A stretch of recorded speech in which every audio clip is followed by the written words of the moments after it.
Hello mga ka-anxiety, hello mga classmate, magandang hapon sa inyong lahat, no. Magshi-share muli ako ng maikling video lang. Napadaan ako dito, galing lang akong work. Napadaan ako dito para magbahagi ng maikling video sa inyo. By the way nga pala, yung nanakaw kong bike, no, nakabili na ako ng bago.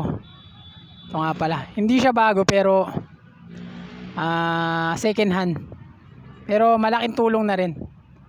Yan. Yan, nakabili tayo. Hindi siya bago pero second hand lang siya. Pero malaking tulong na rin.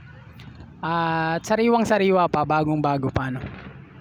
Thank you Lord dahil nakabili tayo ng bike. Salamat din sa inyo sa mga patuloy na sumusuporta kay Kuya Arnold, no. Bago ang lahat, ako nga pala si Kuya Arnold, no. Gumagawa ako ng video patungkol kay anxiety disorder. Ito ay base sa aking experience, no. Gusto ko lang malaman nyo na hindi ako eksperto, hindi ako doktor, hindi rin ako espesyalista pagdating sa mga ganito, no. Ang ibinabahagi ko lang sa inyo ay aking personal experience dahil minsan din akong pinadapa ng anxiety disorder na ito, no. So ang ibabahagi ko sa inyo ngayon, no, yung kailangan mo ng lakas ng loob, no. Alam mo, sa buhay may anxiety disorder, kailangan natin talaga lakas ng loob. Alam nyo kung bakit? Syempre, kapag pinanghinaan kayo ng loob, doon tayo humihina, no. Yan, damay-damay na yan. Hihina ka kapag pinanghinaan ka ng loob. Pero kung malakas yung loob mo, tsaka kung yung pagiging malungkutin, no, pagiging malungkutin, nakakapanghina yan. Kaya napaka-importante na maging masaya ka. Kahit ano pang mang pinagdaraanan mo, maging masaya ka, no. Sa buhay may anxiety disorder o kahit anumang karamdaman yan, no, kapag pinanghinaan ka ng loob, kapag naging malungkutin ka, dyan yung bibigay yung katawan mo, no. Kaya napaka-importante nyan, maging malakas yung loob mo sa lahat ng oras, no. Siyempre, saan tayo kukuha ng lakas? Sa mga mahal natin sa buhay. Number 1, sa mahal na Panginoon, no. Lagi kang magdasal, no. Lagi kang magdasal. Sa lahat ng oras yan, lagi kang magdasal. Kapag nakaramdam ka ng takot, kasi ganyan yung buhay may anxiety disorder, lagi kang takot, no. Talagang ang sandata natin dyan, pananalangin. Pananalangin sa mahal na Panginoon. Doon sa taimtim natin pananalangin na yun, hindi mo kasi namamalayan, pinagkakalooban ka ni Lord ng lakas ng loob. Hindi mo namamalayan yun sa taos-puso mong paglapit sa Kanya, sa taos-puso mong pananalangin sa Kanya. Hindi mo namamalayan, pinapasukan Kanya ng lakas ng loob. Importante yan sa lahat ng oras, no.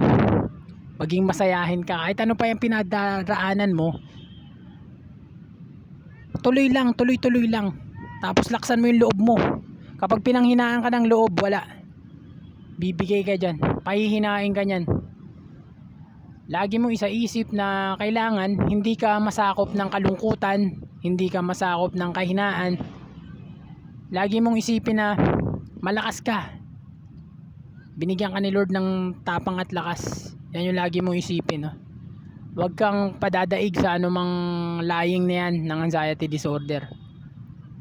Sa lahat ng oras yan, kailangan mo tapangan, no? Gawin mo yung inspirasyon yung mga mahal mo sa buhay, no? Gawin mo siyang inspirasyon na hindi pa pwede ito, kailangan lumakas ako, maging matatag ka, no? Lalo kung ikaw ay haligi ng tahanan, no? Kung ikaw ay tatay, o kung ikaw man ay ilaw ng tahanan, no? Kailangan laksan mo yung loob mo, kailangan ka ng mga mahal mo sa buhay, no? Malakas ka, hindi ikaw yung ibalik mo yung dating ikaw, ibalik mo yung dating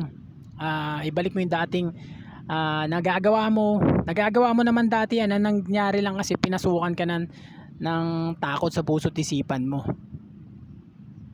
Number 1 na sandata natin sa anxiety disorder, pananampalataya. Yung pagdarasal mo kay Lord, ito yung matagal kong sinasabi, no? Paulit-ulit kong sinasabi, yung pagdarasal mo kay Lord, kailangan tatapatan mo yan ng faith sa Kanya, na kung saan hindi ka natatakot kahit anumang paramdam ng sintomas na yan, ipakita mo kay Lord, Lord, kaya ko po ito, hindi po ako matatakot. Ayan yung in-apply ko, kaya naka-recover tayo sa anxiety disorder, na ibalik natin yung mga dati nating ginagawa, no?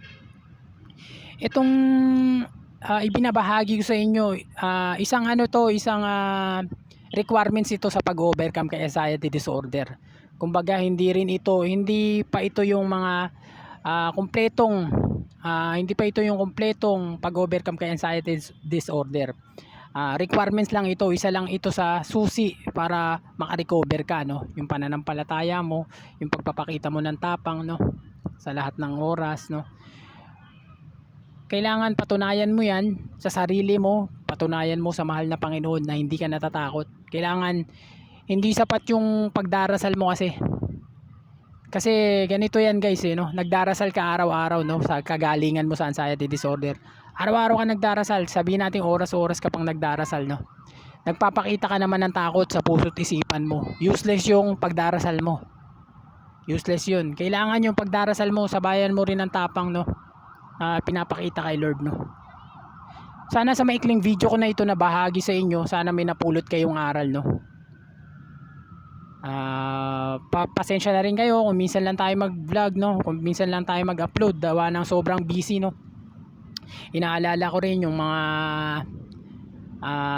subscribers natin na may anxiety disorder na patuloy na lumalaban sa anxiety disorder. Tandaan mo ito, no? Wala kang sakit, pinasukan ka lang ng takot sa puso't isipan mo. Yung takot na yan, kailangan mo harapin. Kasi pag di mo hinarap yan, patuloy ka niyang lalamunin, patuloy ka niyang pahihirapan, magsasaber ka ng mahabang panahon, no? Kailangan hinaharap yan, yung takot na yan hinaharap. Maging masayahin ka, ano man pinagdaraanan mo, wag mo isipin na yung nangyari sa'yo, no? Isipin mo, blessings ito. Bakit ko nasabing blessings? Nagkaroon ka ng anxiety disorder, napalapit ka naman kay Lord, lumalim ka naman yung kay Lord. Ayun yung pinaka bonus factor nito. Nagkaroon ka man ng anxiety disorder, napalapit ka naman sa mahal na Panginoon, lumalim yung relasyon mo sa mahal na Panginoon. Yun ang pinaka-importante sa lahat, pinaka-importante sa mundong ito, syempre. Yun lamang guys, maraming salamat sa inyo, no? Patuloy nyo suportahan ang ating mga susunod pang video, no? Inihiling ko lang na don't skip ads. Maraming salamat. God bless sa inyong lahat. Sana gumaling na kayo sa inyong anxiety disorder din. Salamat po.